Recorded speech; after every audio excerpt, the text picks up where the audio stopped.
Olá!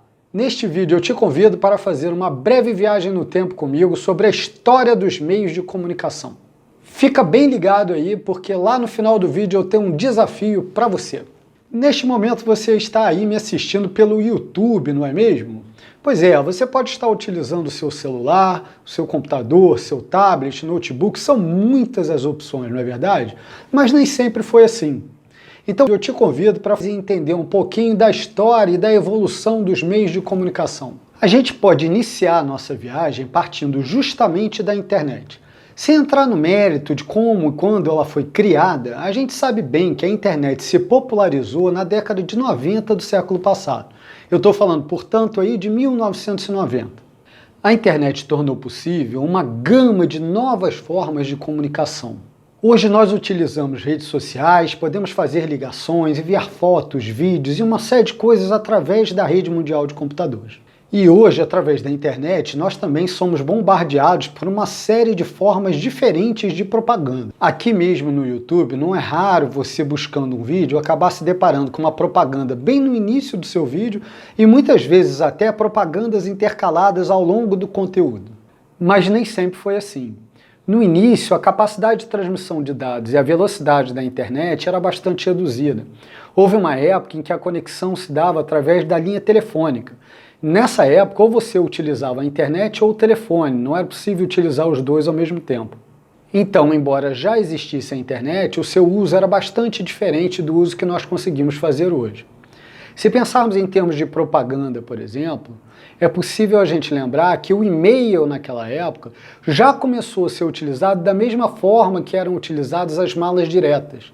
Isso deu inclusive origem a um termo que hoje é bastante utilizado, o spam, ou a correspondência eletrônica não desejada, que quase todos nós recebemos diariamente. Hoje a maioria dos servidores de e-mail já está programado e te permite aprimorar essa programação para que você não receba os spams. O Seth Godin já sugeria lá atrás que antes de um envio de um e-mail, as empresas deveriam solicitar uma permissão por parte do cliente, indicando que eles gostariam de receber materiais informativos da empresa e de seus produtos.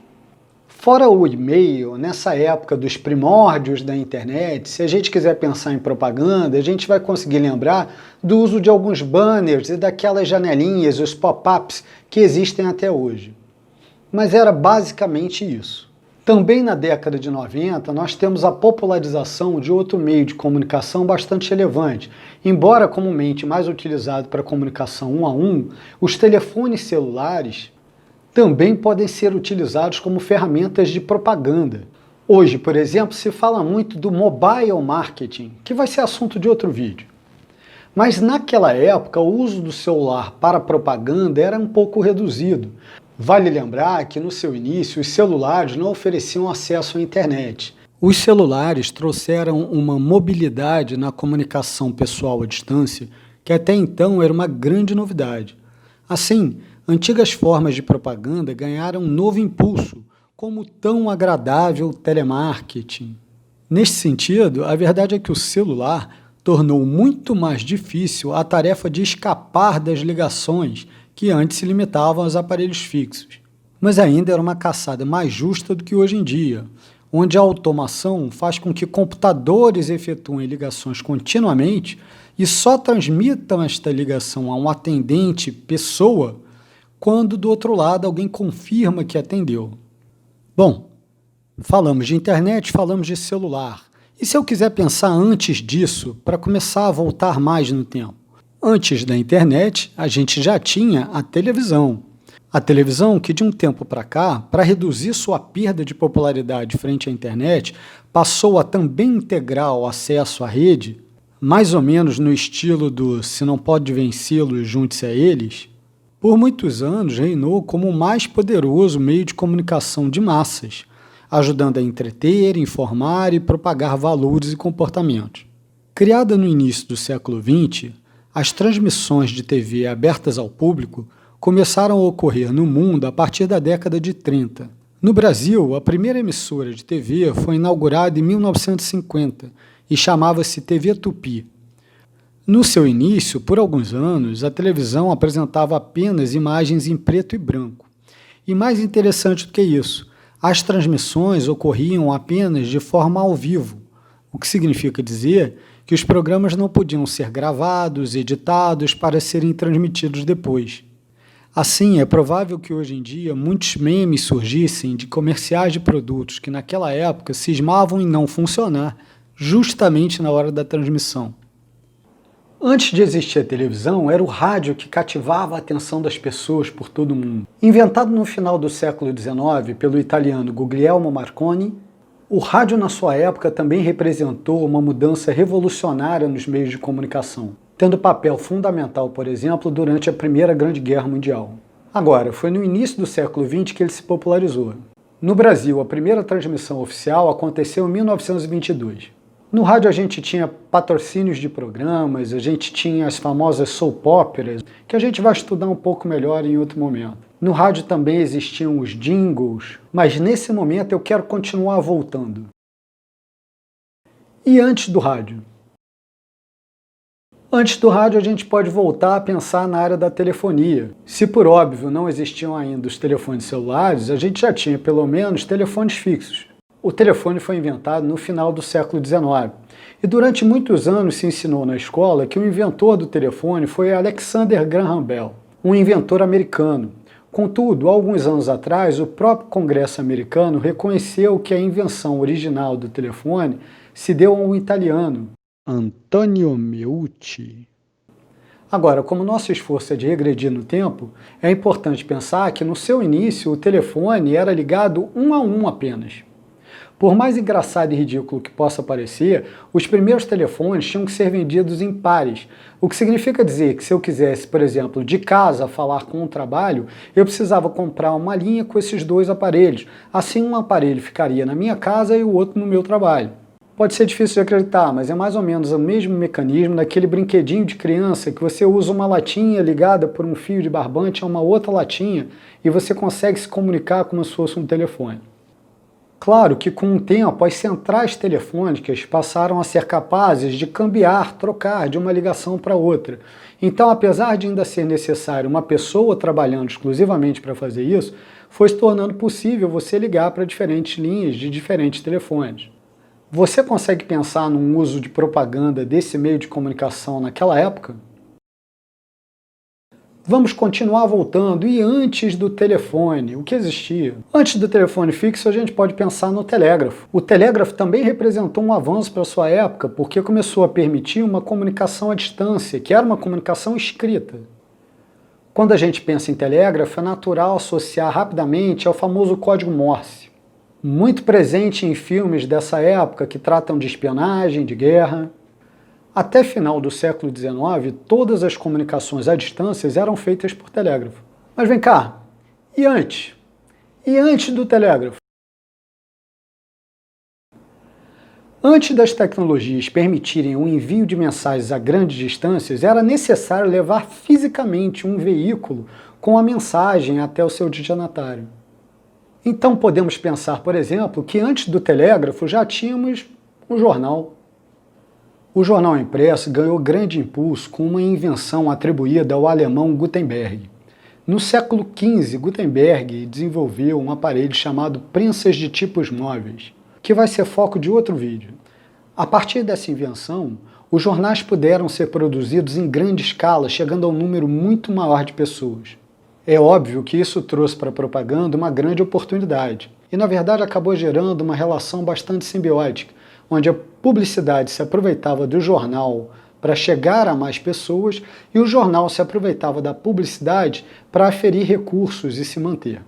Não é muito diferente do que acontece até hoje. Quando eu falo de século XV, falo de prensas de tipos móveis e falo de jornal, eu não posso deixar você esquecer que foi nessa época que os livros começaram a se popularizar. Até então, os livros eram replicados com cópias manuais. Você tinha pessoas chamadas de escribas que eram responsáveis por transcrever, reescrever, copiar um livro inteiro manualmente. Professor, dá para continuar voltando? E antes do jornal? Olha, se a gente quiser pensar em comunicação à distância, provavelmente seria interessante pensar em um meio de comunicação menos convencional. Vocês já ouviram falar de pombo-correio? Pombo-correio, forma depressa, e essa carta leva para o meu amor. Pois é, devido à sua habilidade natural de sempre retornar para o local onde mora, os pombos eram utilizados como meio de envio de mensagens por diversos povos ao longo do globo terrestre, como romanos, gregos, persas, mongóis. Você deve estar imaginando que devia ser mais ou menos como um Twitter para eles. Aliás, o ícone do Twitter podia ser um pombo, né? Se você quiser ter um exemplo de como isso funciona, fica ligado naquela série Game of Thrones. É provável que você vai ver uma cena onde um pombo-correio é utilizado. Historiadores afirmam que esses pombos tiveram um papel fundamental durante a Idade Média, sobretudo em períodos de guerras. Naquela época é como se ele disputasse mercado com os mensageiros. Esses mensageiros que a gente vê em filmes dessa época, em geral andam a cavalo, não é? E levam um papiro ou qualquer coisa parecida com mensagens de um lado para o outro, muitas vezes gravadas e seladas com um brasão real. Aliás, mensageiros também podem ser considerados um meio de comunicação. E nem sempre ou nem em todos os lugares eles usavam cavalos. Existiam mensageiros a pé. Inclusive, reza a lenda grega que, em homenagem a um mensageiro, foi criada uma modalidade olímpica.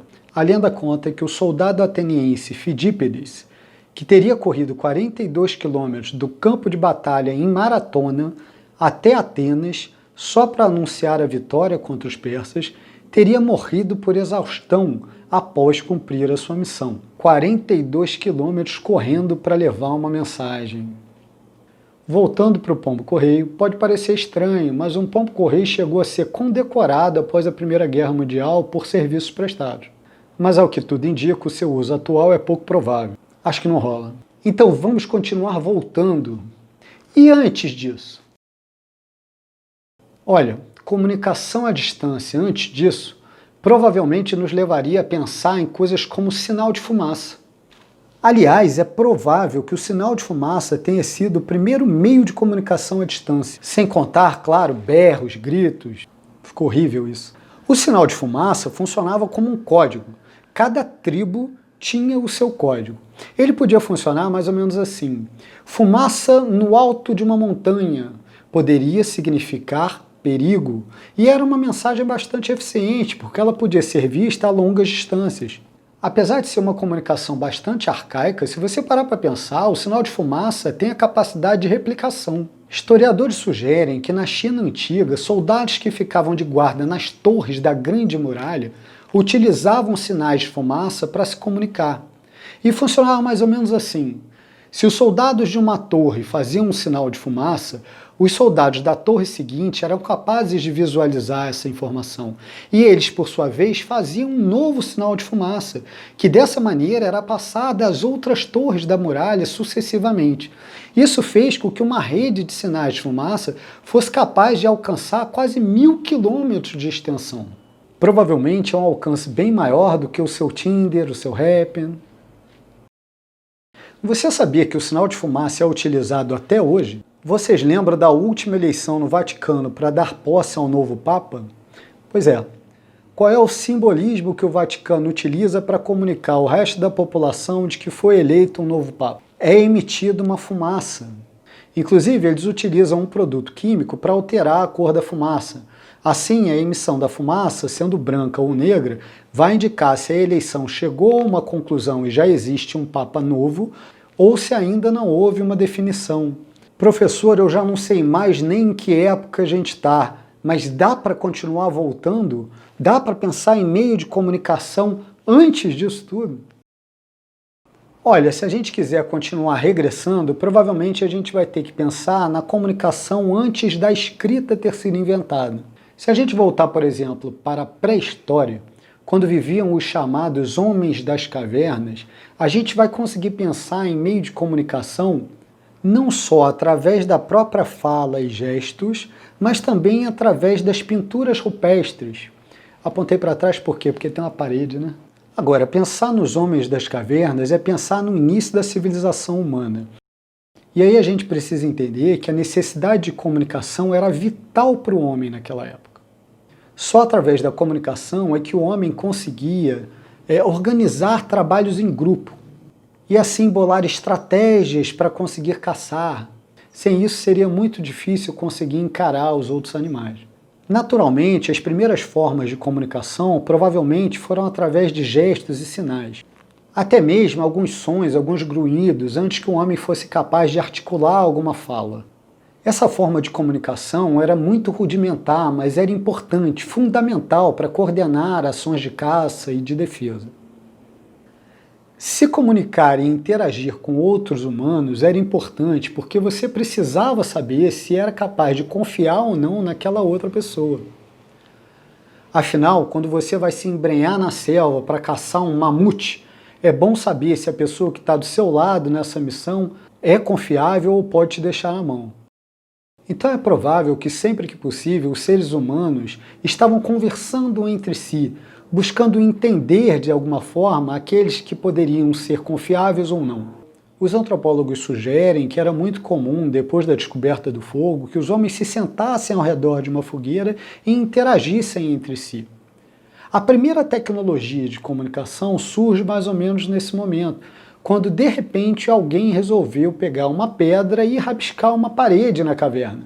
Parece bobeira, parece coisa de criança, mas isso permitia que as ideias de um homem da caverna ficassem gravadas e ficassem disponíveis para que outros homens das cavernas pudessem vê-las. É uma mensagem que acaba ficando disponível ao longo do tempo.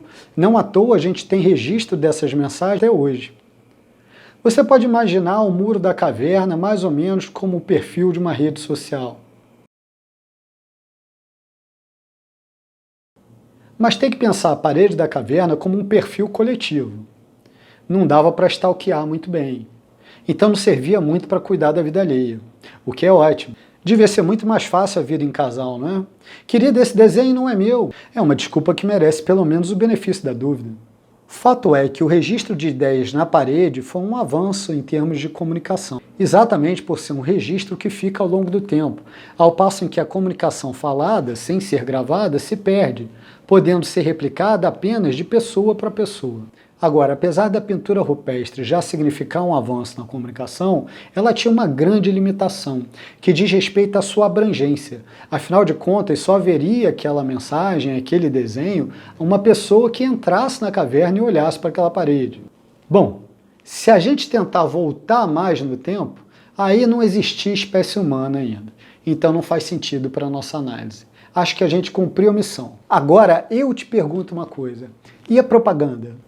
A gente sabe que a propaganda é uma forma de comunicação e ela se faz presente nos meios que a comunicação oferece em cada época. Ela evolui conforme as sociedades evoluem, ela reflete e ajuda a construir suas culturas, em cada lugar e em cada momento da história. Lembra que lá no início do vídeo eu falei? Você está me assistindo no YouTube e hoje é muito difícil ver um vídeo no YouTube sem se deparar primeiro com uma propaganda. Por quê? Porque o YouTube é um meio de comunicação que está disponível. E se está disponível e é interessante, a propaganda usa. Mas quando será que isso começa? A minha pergunta para você é: quando você acha que ocorreu a primeira propaganda da história da humanidade? Que meio de comunicação ela utilizou? Que propaganda você acha que foi essa?